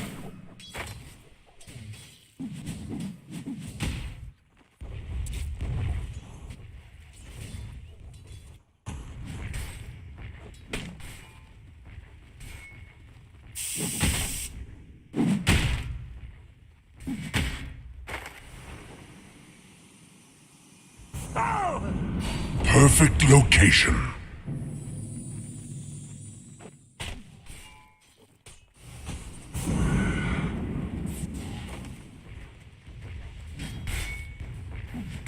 Lena.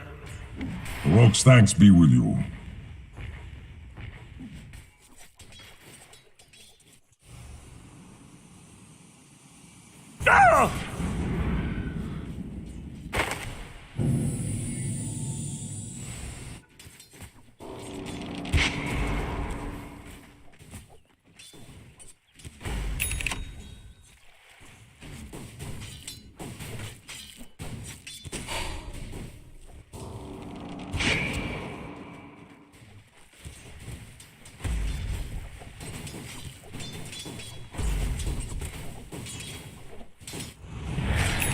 Off with you!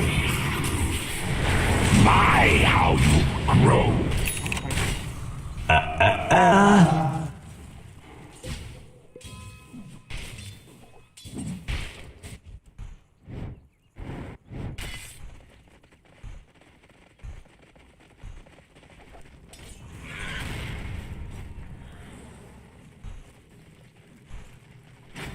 Earth's bounty!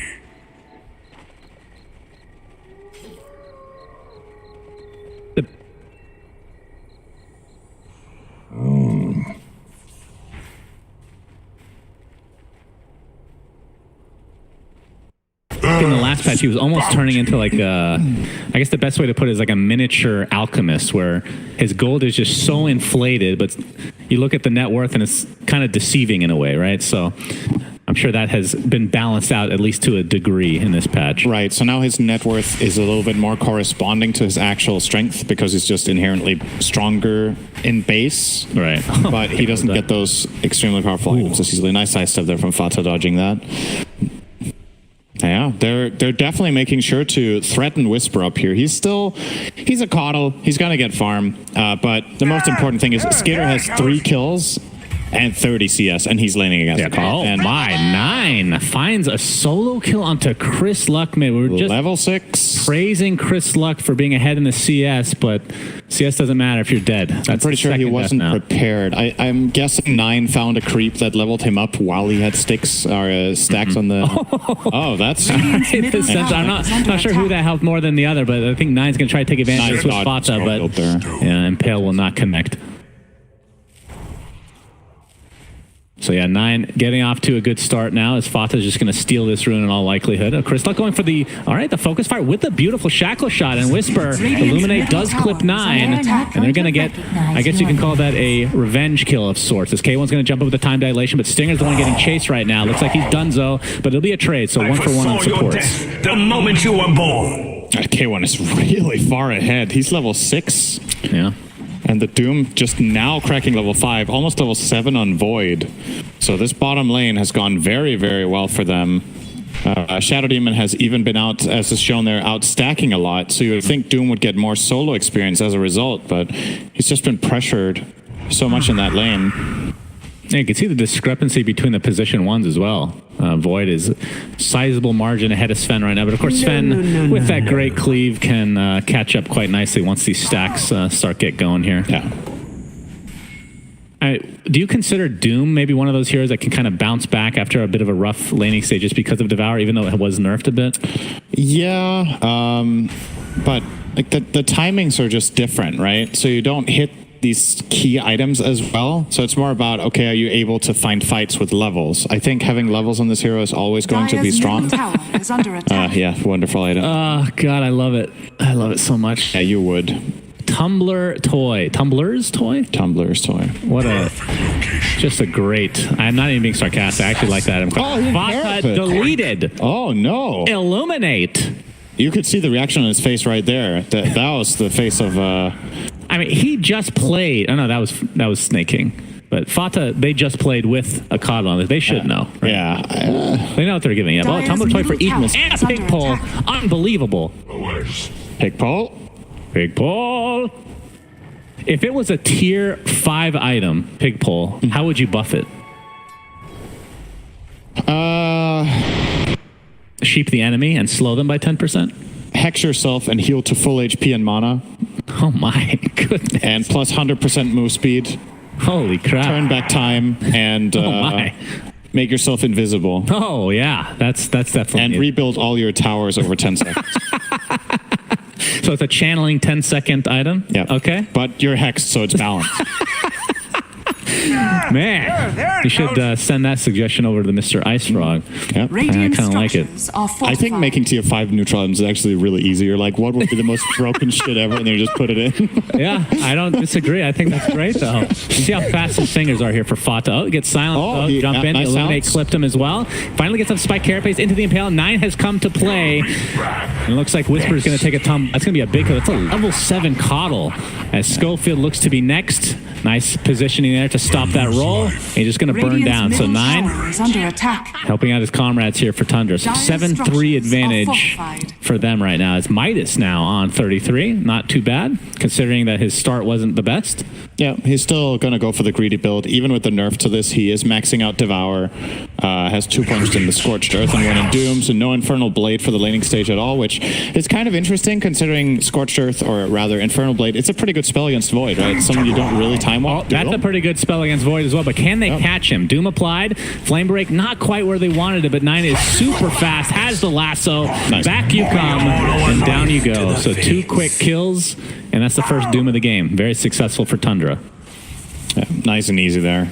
You have to be careful about going close to towers against Doom always, but when there's a Bat Rider in the enemy team with travels, it's just way, way scarier than normal. So, but yeah, the reason he doesn't skill Infernal Blade in the lane is probably just Abaddon, right? Like he can counteract it too easily. Disruption just in time there, and 9 is just going to clean up. Oh my, Snake King. Okay, that was 5 stacks of Shadow Poison. Yep. All right, deleted. Pop. And 9 TPing top. Impale's going to set things up here. Does he have lasso? Doesn't look like it's quite up yet. It's also burning him down. He's still burning inside the Chronosphere. It is on 2, though, with that Maelstrom being showed from K1. Can 9 survive? Demonic Purge is there, but Snake King not able to help all too much. Fata now getting solar binded and brought down. Double kill for Whisper. The old man has cometh. Yep. Good chrono, even though Windranger died, but she was dead anyway. Yeah, she was dead.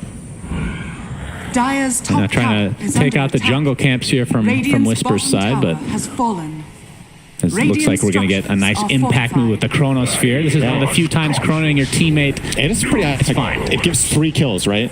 Boom. 1 on the Windranger, and then 1 on Bat, and 1 on Nyx. Triple kill. So K1 gets 1 assist. Triple kill, and he got none of them. That's true. Yeah, Whisper got both of these. Very sad. And this obviously also leads into a tier 1 tower push top for Beastcoast, so they also managed to grab that. So nice from them. Radiant's bottom tower is under attack. I'm trying to think of the games 9 has played that Tundra have won in this tournament. I don't know how few deaths he averages, but it can't be many. It's kind of incredible that I'm seeing 9 with 2 deaths, and I'm like, he's having a bad game. He's still really we just watched him go 17-0. Right. So by comparison. Based on the games I had I watched him in the group stage, this is honestly a bad start for him. It's kind of crazy. It's still good, but it's just worse than usual. Yeah, I mean, Beastcoast, after playing against it, they, maybe a little bit more familiar with the play style and how to play around it. Wait, didn't he just get a Midas? Where did the Blink Dagger come from? He got the Midas like 3 minutes ago. It's been 3 minutes. Yeah, okay. At least. I thought maybe the shop had a discount or something. I'm sure you would love that. Double damage! Wait, if you get Midas, the shop is cheaper as well? There's just randomly discounts in the shop for both teams. Like a new if you're behind by 20K and just a new type of neutral items. Every 7 items, there's a sale, and then it's random which items are cheaper. What do you think? Yeah, that sounds like a new change. All right. That you would love. Smoke breaking here for Snake King, so Void able to dodge his way out. But some TP support coming in.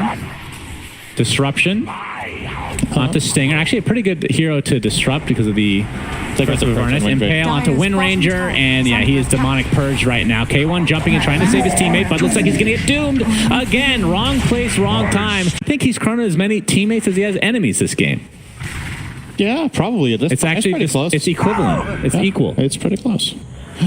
Nice fight, though. I think Schofield really made that fight. They get the Blink Doom off on Void, and he immediately responds and just breaks up the fight with Magnetize and the Silence. So nicely done from him. All right, Therapist here. I don't know really who's chasing who here. Yeah.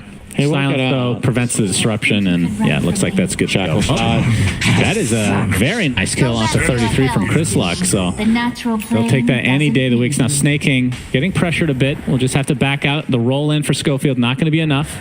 Radiant's middle tower trying to contest this baby stack, I guess you call it, the remnants of a stack, if you will. If he gets one more stack on him here, he dies, I think. Yeah, Demonic Purge with that 5th stack. And you are incorrect. Oh, incorrect. Is under attack. I like that you called that with so much confidence before the Demonic Purge damage came in, but you play a lot of Shadow Demon in Atomic War, so you would know how much damage that was. He's not in that game, actually. Okay. Just to let you, if you played with me like a good friend would, you would know that. But it's probably an ability called Demonic Purge in Valorant then. Not really, no. But good effort, good effort. Okay. We tried. Speaking of him, though, he does pick up an Aether Lens, so that'll give him that extra bit of range needed. To not, I mean, the fact that he's getting silenced pretty consistently from the Earth Spirit definitely, I don't know, will help quite a bit. As 9 looks like he'll be fine. Yep. Doing their best to try to find him there. They have a lot of sources of vision, Power Shot, Illuminate, Blinding Light, but 9 with good maneuverability in the trees will not get shackled. So all in all, pretty even game right now. You got to consider one team has Doom, so they're going to naturally have more gold. The Doom even going Midas, of course. But for now, Beastcoast in a pretty decent position, I think. The question is what starts happening once Doom gets his BKB and Sven gets his next item. If they can really solve that power spike that is coming up, but both BKBs probably only 3 or 4 minutes away, will make Void, or well, rather Void's team a lot less effective. A lot of Wind Ranger's damage currently is magical. All of her spirit magical, Pottle, Abaddon, you name it. Chrislock gets a nice focus fire off the Impale. X Snake King still gonna get brought down. Got the purge off though. Yeah, at least gets that off, and we'll purge off the Wind Range. Is attempting to TP out. Oh, the stomp is just a little bit too late, and the Doom applied to Abaddon instead. And it definitely would have changed that order if they knew the turn of events here. Attempting to get the Roche deny, but it's not to be. Very so 2 for 1. 33 didn't doom the Wind Ranger during the TP there. Yeah, he was pretty confident he could find them. Right, so he dooms the Abaddon and tries to get the War Stomp off, but in hindsight, you could have doomed the Wind Ranger and stomped the Abaddon, right? And yeah, the Abaddon gets ulti off, and he might, try to save her, but I think realistically speaking, you're in such a strong position here with your team, you're going to see it here. So I really like that he waits a little bit and gauges the situation, but this should have probably been reversed. And then, the Abaddon's going to pop ult and try to save Wind Ranger. She's still dead. Like, look what's coming in, right? There's a Sven coming, you have Nyx, Bat. No way. So a bit of a mistake there from 33. Probably not too happy with that. 9 might be going down yet again. Schofield. I mean, this Earth Spirit is just a thorn in Tundra's side this game. A really good play from Schofield, as a BKB was picked up just before his death, so not a whole lot of gold lost. And I mean, this is the time of the game, like between 15 and 20 minutes is, I'm just trying to farm my BKB, then we can fight, which is like half the team. Is that Texan? It's a gyrocopter. I don't know. Texan, 9 stacks of Shadow Poison? Oh my. So if Shadow Poison stacked... Yeah. Oh yeah, look at that damage. If it kept doubling, how much damage would an 11 stack Shadow Poison? Why do you...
Tier Fata got off the spike carapace, but Kyle's not really in the remote lead. Oh, 9, getting focus fire. Does have the BKB, like you said.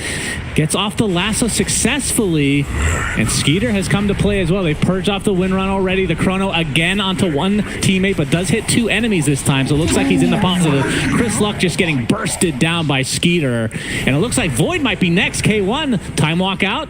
Do they have enough catch to find him? Doom still applied to the Abaddon. Just don't want him healing anybody. Double kill for Skeeter, 33, attempting to catch some more. K1 showing himself was actually farming creeps despite being pursued here from Tundra. Stormhammer's going to connect with the Echo Saber applied. K1 looks like he's fine. Doom, on the other hand, not so much. Disruption saved his life just for a little bit longer, but not long enough. Is 9 bursting down, or DPSing down.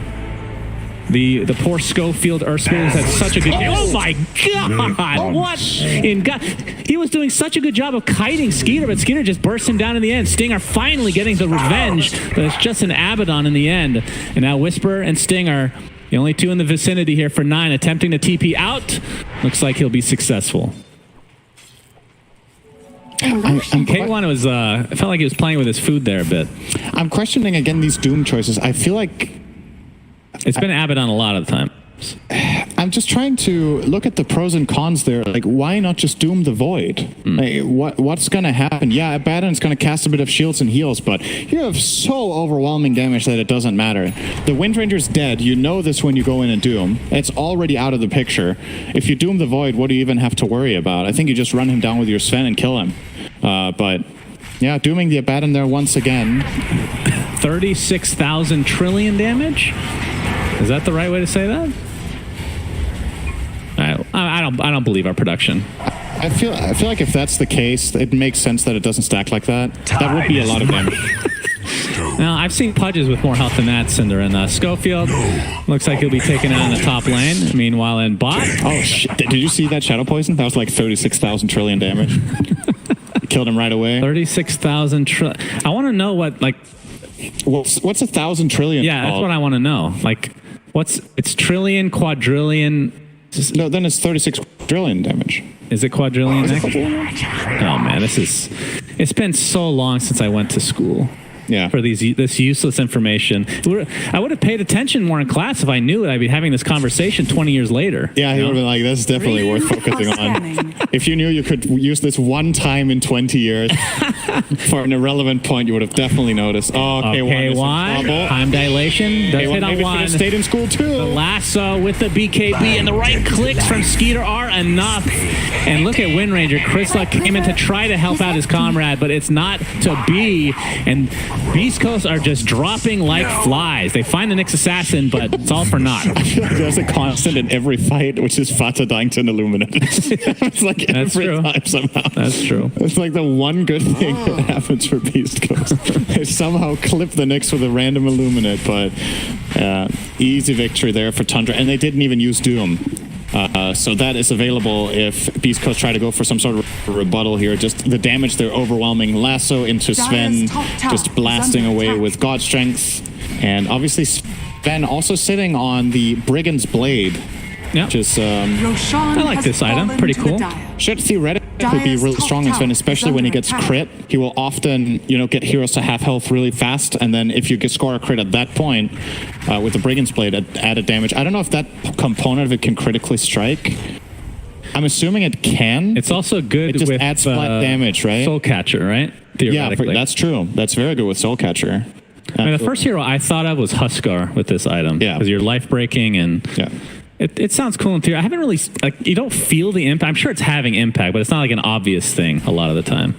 Even the passive stats are like a quarterstaff, right? Yeah, that's also good. nice. It's quite good. 10 damage, 10 attack speed. So, yeah, I like this one. It's pretty strong.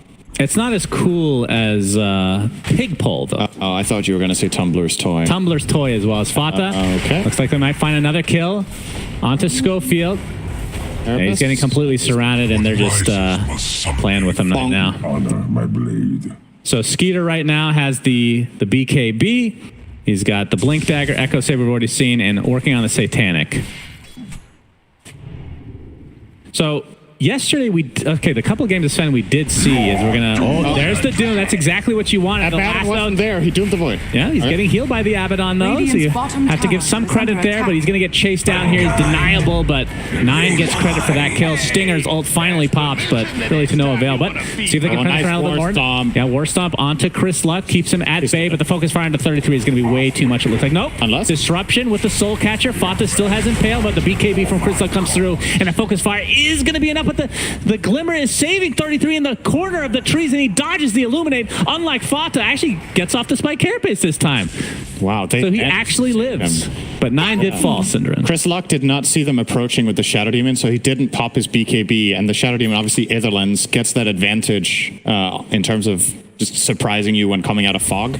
Yeah. If Chrisluck had seen that coming, he would have popped BKB beforehand and maybe found the kill on Doom, but yeah, the Glimmer too. Very nicely done. In that instance, they managed to save him. They do, of course, find 9, so it's something in return. Yes. But we're really seeing here now with the Doom with his BKB and just running at the Void. I think dooming the Void seems like a really viable strategy. If the whole team is there from both teams, I think he's going to continue to doom the Void forward here. Yeah, that's really nicely done. Very nice Glimmer. And now even dodging that Illuminate just barely, just perfect. Beautifully done. Ooh, Aghanim Scepter on Mr. Earthspear. Yeah, he likes this item a lot. He can roll in, kick himself away. Set in stone. Should in theory be a really good item against Batrider if you are clutch. Yeah. But the cast range is, if I'm not mistaken, not very large. Very, very short. I'm trying to remember the first iteration of this hero. The good thing about spells in Dota is if you're not sure what the cast range is, you just mouse over the spell description and it will definitely tell you what the cast range is. So no worries if you're uncertain, just check your spell and it will say the cast range right there. Let's have a look. Sure. Yes, absolutely. That's a good cast range right there. Very good. Yeah, that's an infest cast range right there. I think it has about 150 or something. It's very short. Yeah. Sad. But extremely strong Aghanim Scepter, and it's not too often you see it this quick, though. That's pretty cool. Yeah, he has pretty good timing here, especially with the Veil, right? He even has a build-up item. Schofield's having a pretty good game this time. All right, we got a smoke here from Tundra. Fata leading the way with his Vendetta. They don't really want to go for Stinger, as the Sentry is there to reveal Fata. Chrisluck with a double damage still, and Skeeter. Oh. Yeah, that was his teammate. Yeah, Schofield really rolling into his teammate, confusing the crap out of Cinder. The tier 1 tower is still here, by the way. Just realized that.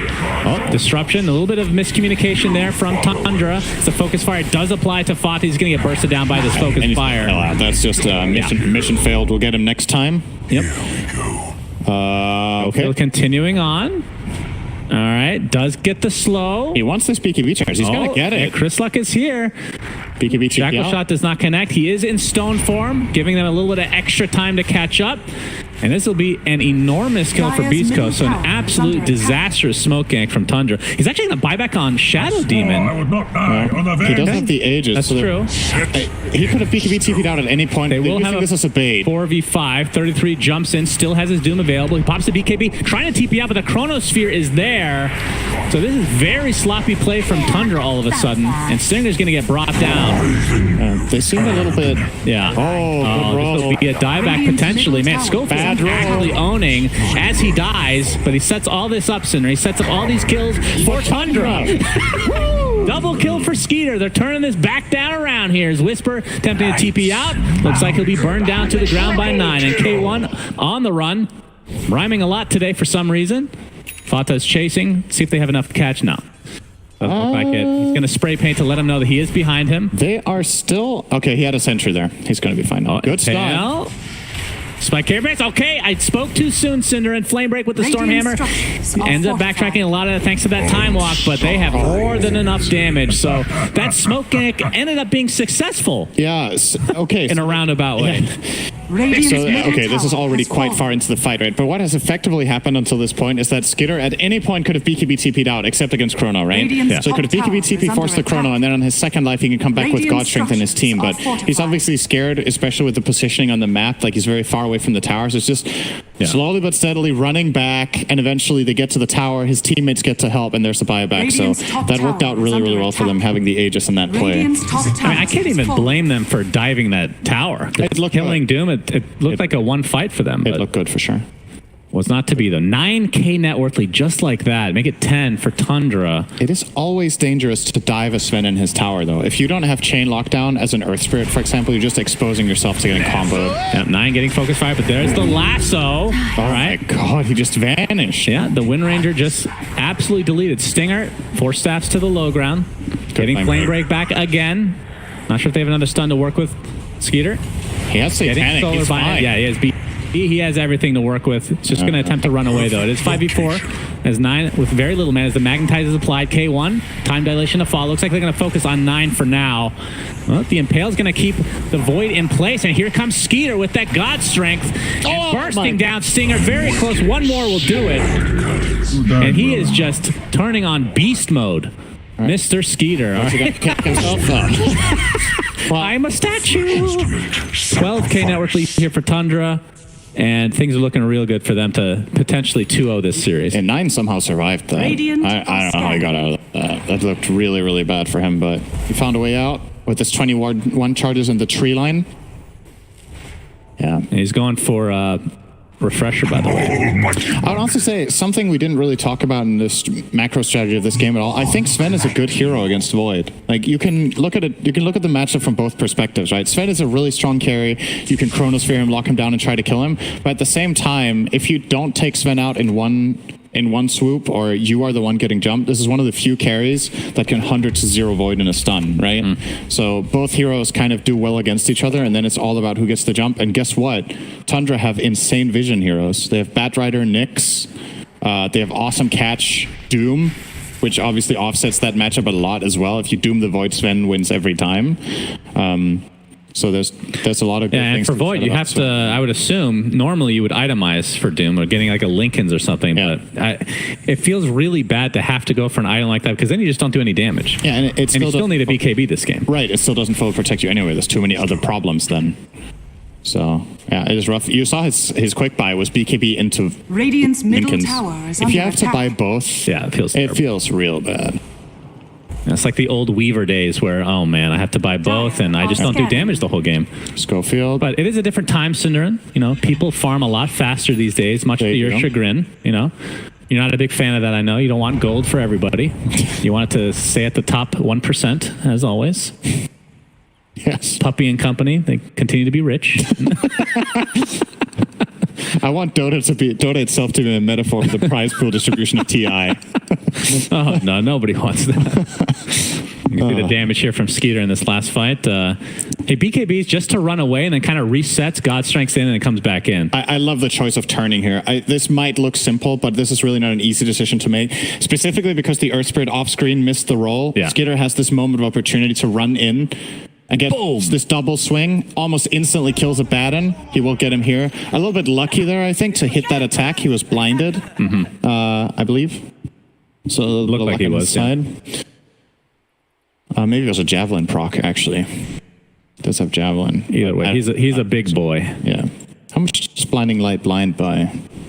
40%. Okay, so it's not even that lucky. Oh, I thought it was way higher. It used to be way higher. Oh, it's because it's not part of the, okay. It's different now. Yeah, Coddle, one of those heroes that just gets massive changes constantly. He's like the OD. Who else gets a lot of changes? Bloodseeker we talked about. Yeah, Broodmother.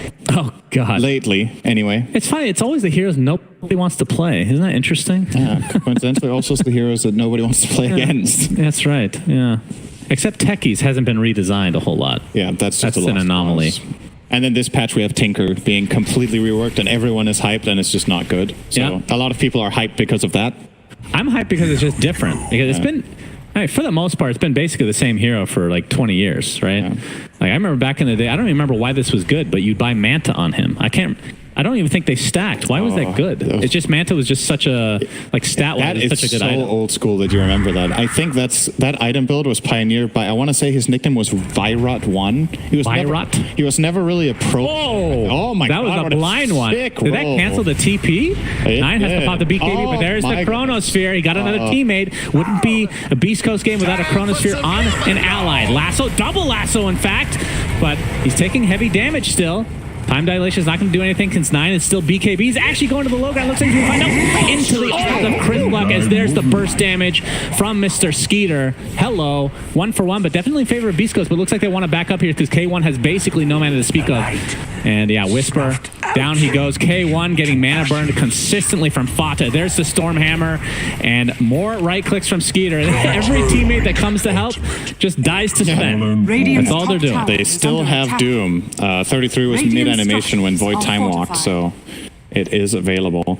Man, I was going to be so sad for Beastcoast if they didn't kill Bat there. I feel like they really deserve it. It was such a sick catch from Schofield. He gets the roll. He kicks him back to the Void, who clips him on the edge of the Chrono and BKB. I think we're going to see it here again. This is such a nice play from Schofield. Just taking the chance, right? Like, there are so many situations where this misses, but he has this read. That's nice. Beautiful kick. And then this Chrono here. Boom.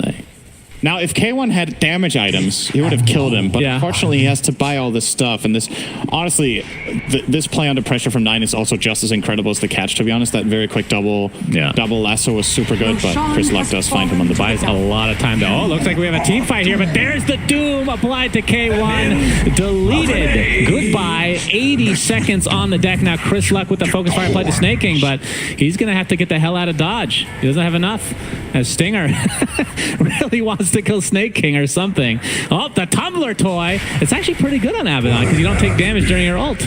That's good synergy. Oh, true. I like that. It's like having a blink dagger. Yeah. Except not as good. Except it says boing.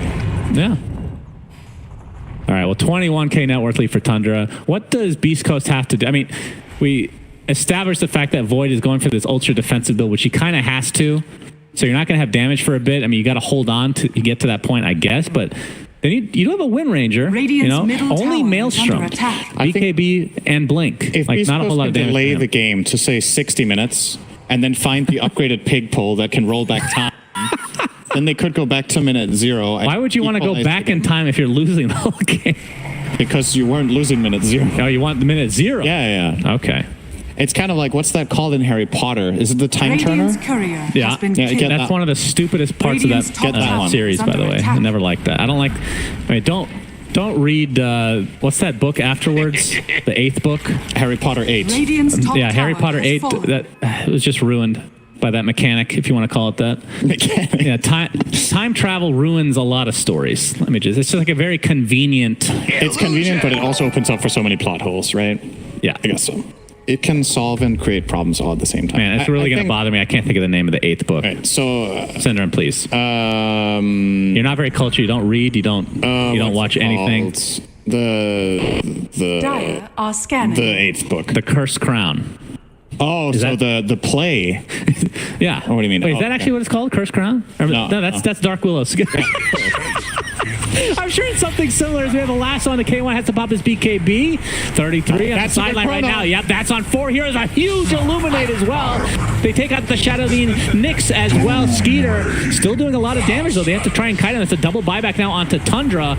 Doom applied to miss to the Wind Ranger. He gets Stone Foam for now. Just stuck in place, though. Has the focus fire. Still applied to 33. Looks like he's going to be enough with that Illuminate as well. But in the end, Chris Luck still dies. That was a great fight for Beastcoast. They're really far behind, and they managed to get buybacks. Was it a good buy? I don't know. It might change some things here.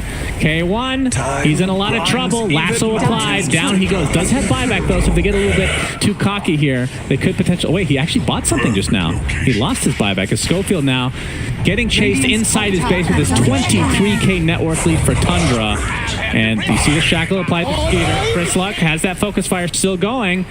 Doesn't do a ton of damage, but Fata's going to sacrifice his life for the betterment of his team. Focus fire not able to connect with a shackle shot, I should say. And it looks like they will at the very least get this Aegis.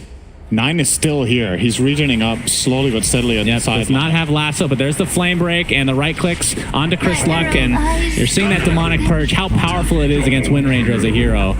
And this looks like the beginning of the end for this still upper bracket game, so no elimination, technically speaking, for Beastcoast. If they do continue to lose this game, Syndrome, which I do believe they are. Okay. Double kill for Skeeter. I mean, they have yet to even take buildings, though, so there's still ways to go. Well, Beastcoast are going to defend here, I think. They might lose the tower, but I don't think they're going to lose Rex. K1's up in 20. Maybe they will. Blinding Light, Illuminate Spam. Like this from Snaking a lot. Just go in offensively and push him away so that Sven can get to work. Radiant's top barracks Illuminate continuing to be annoying throughout the entire game. He's going to TP out now with Void about to spawn, and the melee Rex will fall, and then Skitter's getting out. Radiant's top barracks and TPing out. Nice, he will be fine. So melee Rex. Yep. All right, so in all seriousness, when it comes to what Beastcoast can do in this game, I think you have to somehow get a damage item on Void. I think going Linken's now, it's so tempting because you're against Doom. I think he can't do it. I think you have to buy a damage item and hope for a good chrono, because if you're buying Linken's, you're playing not to lose instead of to win, right? Yeah. Like, you're gonna if you're ahead, then sure. If you're ahead and don't have damage problems, the thing is here, like let's say he gets. Oh dear. 33's made itself out of the cliff with that Doom. Schofield's going down. Goodbye. Is that a refresher on the? He instantly refreshed. Okay. He wants to have another Doom. You're going to see players do this often because the total downtime of your spells is way lower if you refresh right after your key spell. Because then in 2 minutes he'll have 2 Dooms again. And he has one available in the meantime. So it's like immediate value. And in case he doesn't end up using it, he'll just have 2 again in 2 minutes. So, yeah, really major goal lead now, yeah. So I think Void, I honestly think you should buy Daedalus, and I think Wind Ranger as well. They're both buying Linken's. I don't think it's a winning strategy. You're this far behind, you have to itemize damage and hope for a good combo, because if you both get Linken's, you're 30k gold behind. You're like... You can lose the fights without Doom going off at this point. Like, that's how much stronger the enemy team is. So, and even if you have the Linken's, there's still things that can break it. There's other problems. Yeah, Chris Luck getting lassoed and Pale is it. Oh man, the mana burn. My God. He didn't die. The BKB, yeah, a little bit sloppy there, but there's the Doom onto K1. He's on the high ground though, so might survive this engagement. Has to waddle his way back to the fountain. It looks like Chris Luck finally does die.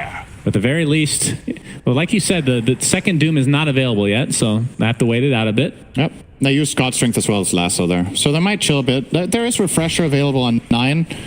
Oh, all right. Skeeter jumps in, going for the Camel Man, a.k.a. Mr. Kothel, but there's a Chronosphere. Again, many teammates there. A beautiful disruption from Snake King, saving the Sven, at least for the time being. Skeeter trying to turn this around, getting as much lifesteal as possible. K1 gets deleted again. No buyback whatsoever as Skeeter continues to get chased, but blinks to the high ground. Looks like he's fine. Going to turn this around yet again. Stormhammer into the right clicks. And yeah, this is looking very, very bad for Beastcoast, as Skeeter is very happy with that turn of events. Buyback now. onto 9 and turns into a 5v0. I thought that was going to be really bad for them, actually. I think Skitter went in expecting to be able to one-shot combo the Caudle, and he failed. And he really needed to be bailed out there by snaking. So they do salve it, but that looks scary for a moment. Yeah, it looks like they're just going to go for Throne. Tundra just with really good, like, GG is called.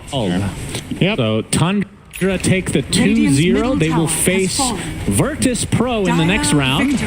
While Beast Coast goes to the lower bracket. I'm not even sure who they're playing, actually. Maybe it's not decided yet. Either way, they're still in the I think they're waiting for their opponents, so they won't know just yet. But yeah, we get the rematch from the...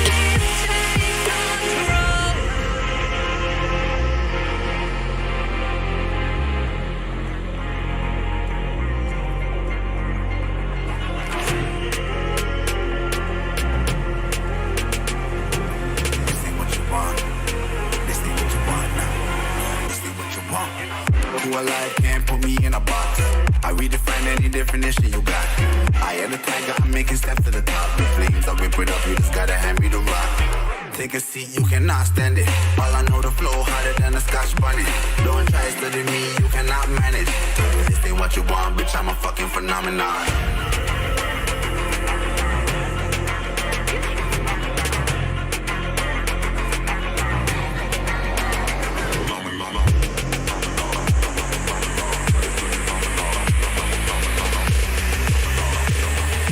This ain't what you want, bitch, I'm a fucking phenomenon.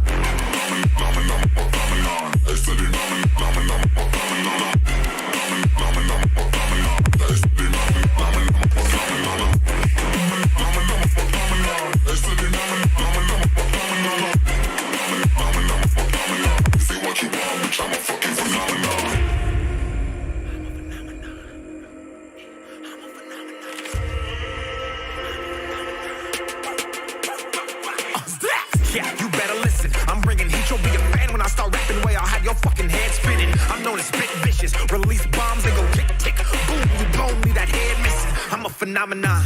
Stacking cheese like it's Parmesan. 8 different flows, call me Octomom. I'm moving fast like the Autobahn. And I'm independent, so I'm not your fucking starving like it's Ramadan. Sick, twisted, gifted. Can't copy, printed. Can't hold me down. I shape shift, I'm liquid. I killed this beat, I might get convicted. They know how I move, it was predicted. Persistent, spoke it into existence, so consistent, no assistance. Hear me once, become addicted. If I rap it, then I live it. There's no cap, and I'll be speaking this. This ain't what you want, bitch, I'm a fucking phenomenon.